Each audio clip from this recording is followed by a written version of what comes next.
साल का पहला महीना जनवरी का 1 जनवरी से लेकर 31 जनवरी तक हम as a road safety month के तौर पर मनाया जाता है ऑल इंडिया। उसी सिलसिले में हमने मोटर व्हीकल डिपार्टमेंट के साथ मिलके यहाँ पर हमारे साथ मैं शुक्रगुजार हूँ ARTO साहब का और DYSP जहाँ सांबा कड़ुआ जो ट्रैफिक सुखदेव सिंह जी ये हमारे साथ हैं। हमने मोटर व्हीकल डिपार्टमेंट के साथ मिलके हमारी एक प्रोग्राम्स अलग अलग स्कूल्स में अलग अलग इंस्टीट्यूशंस जो हैं कॉलेजेस हैं, उसके बाद जो डिफरेंट स्टेक होल्डर्स हैं ड्राइवर्स हैं, इन सभी के साथ अलग अलग जगह हम प्रोग्राम कर रहे हैं। ऑब्जेक्टिव है कि जो रोड एक्सीडेंट्स की वजह से जो डेथ्स हो रही हैं उनको मिनिमम लेवल पर लाना और हर एक वो लोग जो इस ड्राइविंग में इन्वॉल्व हैं और जैसे ड्राइवर्स हैं,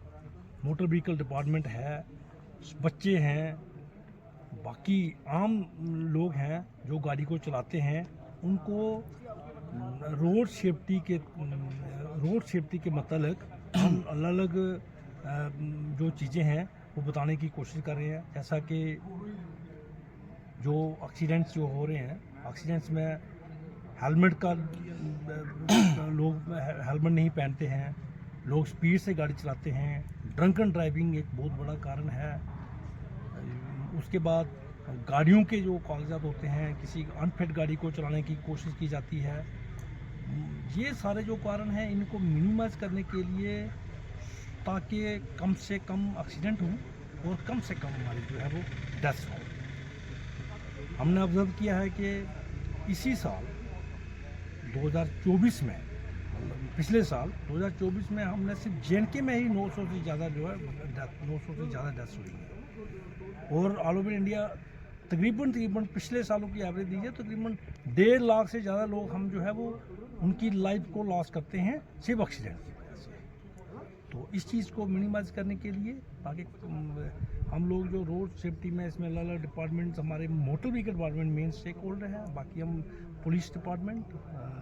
बाकी कॉलेज इंस्टीट्यूशंस जो हैं गवर्नमेंट इंस्टीट्यूशंस हैं, इवन जो पब्लिक इंस्टीट्यूशंस हैं लाइक हमारे पंचायत हैं, म्यूनसिपैलिटीज़ हैं, डिस्ट्रिक्ट एडमिनिस्ट्रेशन के साथ मिलके अलग अलग जगह पर जो है वो प्रोग्राम जो है वो हम करेंगे। इसको हम ना कि इसी महीने के लिए रखेंगे, अलबत्ता हम पूरे साल का जो है वो प्रोग्राम रखेंगे। 365 डेज़ ही इस चीज़ को अवेयरनेस को किया जाए। Just to objective is to minimise the accidents और हमें लाइफ लॉस जो है कीमती जानों की जो है वो उनको बचाया जाए। इसी के मद्देनज़र आज हमने जहाँ एक अवेयरनेस कम मेडिकल कैंप रखा था कमर्शियल व्हीकल ड्राइवर के लिए, साथ ही जहाँ हमने एक जो स्कूल है वहाँ भी जाके बच्चों को अवेयर किया और जो हमारा डिग्री कॉलेज बसोली है वहाँ पे ट्रैफिक पुलिस के साथ मिलके जिसमें SSP जो ट्रैफिक रूल्स हैं वो खुद पर्सनली आए हुए थे। हमने जहाँ जो डिग्री कॉलेज के बच्चे हैं वहाँ उनको रोड सेफ्टी के ऊपर अवेयर किया। मेन मकसद हमारा ये प्रोग्राम करने का वो यही है कि हमने किसी न किसी तरह से जो रोड एक्सीडेंट्स हर साल बढ़ रहे हैं, इंक्रीज़ हो रहे हैं, उनको मिनिमाइज़ करना है और जो कीमती जानें इन एक्सीडेंट्स में जा रही हैं उनको रोकना है। हम ऑलरेडी ये चीज़ हमारे जहन में है, आगे भी कुछ लोगों ने हमें फ़ोन की हैं, हम कुछ चार्ट आउट कर रहे हैं कि कैसे हम इन प्लेसेस पे जो हुआ से दूर हैं जहाँ लोगों को प्रॉब्लम है, तो अगले 1-2 महीने में हम हाई अथॉरिटी से बात करके तो कोई वे आउट निकालेंगे ताकि हम जो ड्राइविंग टेस्ट है कम से कम ज़्यादा नहीं, महीने में एक बार हम बसोली में हासिल करेंगे। देखिए जो बैटरी ऑपरेटेड व्हीकल हैं उनको ई-रिक्शा एक कैटेगरी है मोटर व्हीकल एक्ट के मुताबिक, वो लाइसेंस उनको लेना है। लिहाजा बड़ी बार हम जब चेकिंग करते हैं तो हम देखते हैं कि काफ़ी लोगों के पास लाइट मोटर व्हीकल के लाइसेंस तो होते हैं लेकिन ई-रिक्शा का लाइसेंस नहीं है।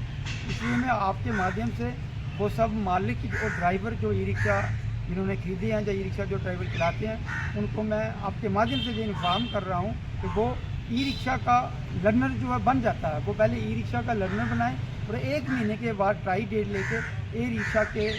ट्राई है वो आके ऑफिस में दें। लेकिन सिर्फ एक फार्मेलिटी ई-रिक्शा के लिए उनको करनी है, उनको जहाँ से वो गाड़ी खरीदी है जो ई-रिक्शा उस डीलर से ट्रेनिंग सर्टिफिकेट वो डीलर जो है ट्रेनिंग करवाता है 15 दिन की या 1 हफ्ते की वो ट्रेनिंग करने के बाद वो सर्टिफिकेट इनको मिलता है। तो जब वो ट्राई के लिए अप्लाई करते हैं तो वो ट्रेनिंग सर्टिफिकेट उनको वहाँ अपलोड भी करना है और जो फॉर्म है उसके साथ वो ट्रेनिंग सर्टिफिकेट जो है साथ लाना है। लिहाजा जितने भी लोग मेरे ई रिक्शा के सुन रहे हैं, मैं उनसे रिक्वेस्ट करूंगा कि क्योंकि ऊपर से हायर अथॉरिटी से हमें सख्त हिदायत है, एक तो वो नेशनल हाईवे के ऊपर नहीं चलेंगे और दूसरा जब तक वैलिड लाइसेंस नहीं है उनके पास ई रिक्शा का, तब तक वो रोड के ऊपर गाड़ी मत चलाएं। देखिए, ई रिक्शा का कोई फिक्स रेडियस तो नहीं है, लेकिन एज पर पॉलिसी मैटर इनको जो हमारे लास्ट माइल कनेक्टिविटी के लिए ई रिक्शा का जो गवर्नमेंट ने इसको इंट्रोड्यूस किया है, क्योंकि बड़े ऐसे हमारे लिंक रूट्स हैं जहाँ पे गाड़ियाँ नहीं हैं। तो यहाँ पे लिंक रूट के ऊपर हमें गाड़ी नहीं है, वहाँ हम ई रिक्शा को चलने के लिए अलो करते हैं, क्योंकि वहाँ लोगों को गाड़ियाँ न होने की वजह से भी प्रॉब्लम आती है। सिर्फ नेशनल हाईवे के ऊपर ई रिक्शा बिल्कुल टोटली बैन है, उनको लिंक रूट के ऊपर चलना है। और मैक्सिमम जो ई रिक्शा हम देखते हैं वो 5-6 किलोमीटर तक ही चलता है, क्योंकि ये छोटी गाड़ी है, इसकी जो स्पीड है वो भी 25 से कम है। लिहाजा ई रिक्शा जो है 4-5-6 किलोमीटर के रेंज में ही चलें और नेशनल हाईवे के ऊपर बिल्कुल नहीं चलें।